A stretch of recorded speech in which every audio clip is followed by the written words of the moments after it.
Starting से होगा, यानी अतीत मतलब जब से प्रारंभ हुआ है उस समय से हम लोग उस समय से स्टार्ट करेंगे। इसके बाद तो लिखते हैं इतिहास।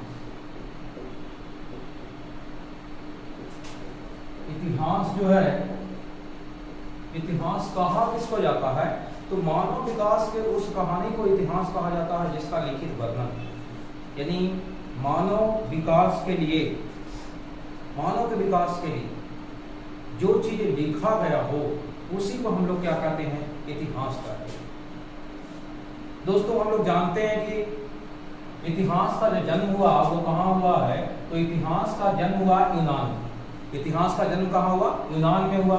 और इसके जन्मदाता, इतिहास के जन्मदाता थे, उनका नाम था हेरोडोटस। इतिहास के जन्मदाता जिनका नाम क्या, हेरोडोटस, ये भी यूनान के ही रहने वाले थे। इसके पुस्तक का नाम हिस्टोरिका, हिस्टोरिका। इसके पुस्तक का नाम क्या है, हिस्टोरिका। इसके पुस्तक का नाम हिस्टोरिका। हम लोग जानकारी के स्रोत के आधार पर, जानकारी के स्रोत के आधार पर इतिहास को 3 भागों में बांटे हैं। पहला प्राक या प्रौक ऐतिहासिक काल, प्राक या प्रौक ऐतिहासिक काल।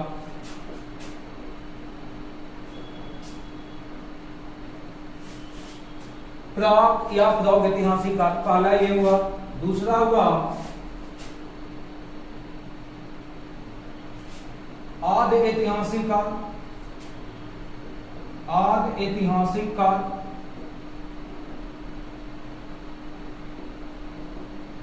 आदि ऐतिहासिक काल। और तीसरा हुआ ऐतिहासिक काल, ऐतिहासिक काल। दोस्तों इसमें जैसे आप लोग ये भी कर सकते हैं, तो अच्छा हम कैसे जानेंगे कि ये प्राक ऐतिहासिक काल का उदाहरण है, कैसे हम मानेंगे प्राक ऐतिहासिक काल है जब इसके बारे में कुछ लिखा ही नहीं गया है। जैसे प्राक ऐतिहासिक काल उस काल को कहा जाता है जिसमें ना कुछ लिखा गया है और ना ही पढ़ा गया है। इसका मतलब है कि वहां पर लोगों को पढ़ने लिखने की कोई व्यवस्था नहीं था, या पढ़े लिखे नहीं थे, या फिर ऐसे आप समझ लीजिए कि कोई चीज ऐसी लिपि के बारे में कुछ जानकारी ही नहीं। तो ऐसे काल को हम जानेंगे कैसे, तो एग्जांपल के रूप में आप ऐसे कह सकते हैं, इस समय मिट्टी का खिलौना, मिट्टी का खिलौना, मिट्टी का खिलौना ले लीजिए, पत्थर के औजार ले लीजिए, पत्थर के औजार, ये सब की वजह से, मिट्टी के खिलौना, पत्थर के औजार के वजह से ही हम लोग प्राक या प्राक ऐतिहासिक काल के बारे में जानते हैं।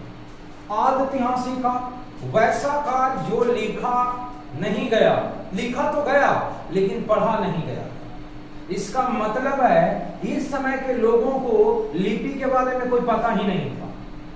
इस समय के लोगों को लिपि के बारे में कुछ भी नहीं पता था, इसीलिए लिख तो दिया, लेकिन उस समय के लोग, बाद वाले लोग कुछ नहीं पढ़ पाया।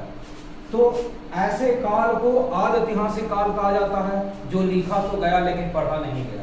तो इसका एग्जाम्पल क्या होगा, तो इसका एग्जाम्पल सीधे सीधे सिंधु सभ्यता को आप कह सकते हैं।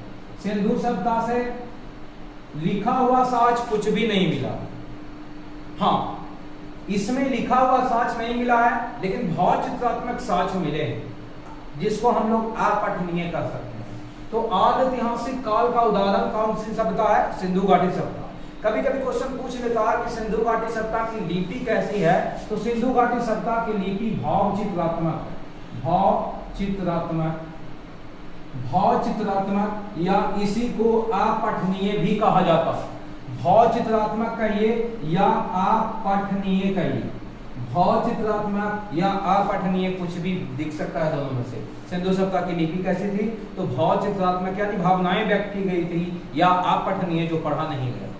तो आदि ऐतिहासिक काल का जो एग्जाम्पल है वो सिंधु घाटी सभ्यता। ऐतिहासिक काल वैसा काल जिसमें लिखा भी गया और पढ़ा भी गया है, उसको ऐतिहासिक काल का। अब हम लोग ये जानेंगे कि भाई लिखा कब से गया और कब से यह पढ़ा जा रहा है।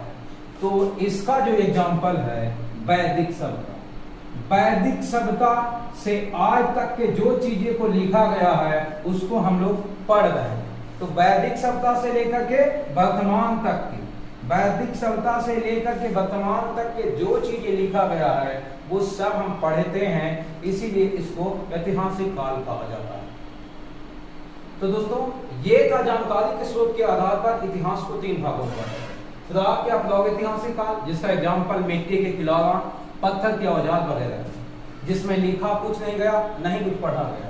आज ऐतिहासिक काल आधा काम हुआ, लिखा तो गया लेकिन कोई पढ़ा ही नहीं। इस सभ्यता का उदाहरण ये से आज ऐतिहासिक काल का उदाहरण कौन सी सभ्यता है? तो सिंधु घाटी सभ्यता है। और सिंधु घाटी सभ्यता की लिपि क्या है? तो भाव चित्रात्मक या अपठनीय। वही क्वेश्चन अगर यदि आपसे क्वेश्चन पूछा जाए ऐतिहासिक काल किसको कहते हैं? वह काल जो लिखा गया भी है और पढ़ा भी गया है। उस काल में कुछ चीजें लिखी गई है और पढ़ा भी गया है। तो वो कब से स्टार्ट हुआ? तो वैदिक सभ्यता से लेकर के आज तक की हम जितने सारी चीजें लिखी गई है उसको ऐतिहासिक काल में हम रखेंगे। तो हम दोस्तों यहाँ पर देखेंगे कि ऐतिहासिक काल को कितने भागों में बांटा गया। अब हम लोग जानेंगे ऐतिहासिक काल को भी 3 भागों में बांटा गया है। दोस्तों स्क्रीनशॉट लेना चाहते हैं तो आप ले सकते हैं। हम देखेंगे आज ऐतिहासिक काल के बारे में।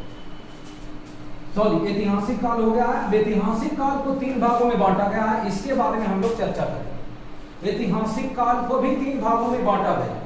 हम लोग इतिहास को जानकारी के स्रोत के आधार पर देखे थे और पढ़ने के दृष्टिकोण से ऐतिहासिक काल को 3 भागों में बांट दिया गया।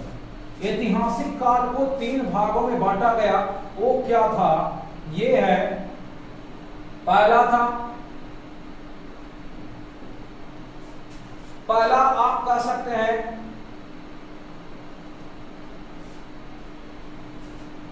पूरा पाषाण काल। पूरा पाषाण काल पहला क्या है? पूरा पाषाण काल है। दूसरा क्या है? मध्य पाषाण और तीसरा क्या है?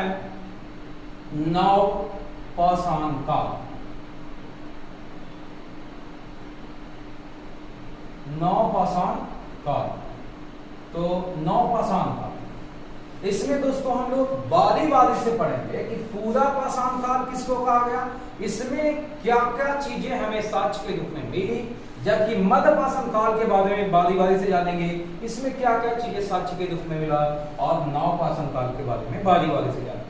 तो ये ऐसे ही आप इसे अगले वीडियो में आप देखेंगे, क्योंकि इसको डिस्क्राइब करना पड़ेगा। इसके लिए आप हमारा अगला वीडियो का इंतजार कीजिए। अगला वीडियो में हम इसको क्लियर कर देंगे। तब तक के लिए धन्यवाद वीडियो देखने के लिए, और हमारे ऐसे ही वीडियो देखने के लिए हमारे चैनल को जरूर सब्सक्राइब करें।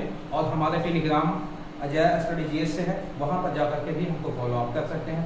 किसी भी विषय का आप पीडीएफ के लिए हमारे डिस्क्रिप्शन में दिया हुआ लिंक पर आप क्लिक करके हमसे प्राप्त कर सकते हैं, या फिर आप टेलीग्राम से भी प्राप्त कर सकते हैं।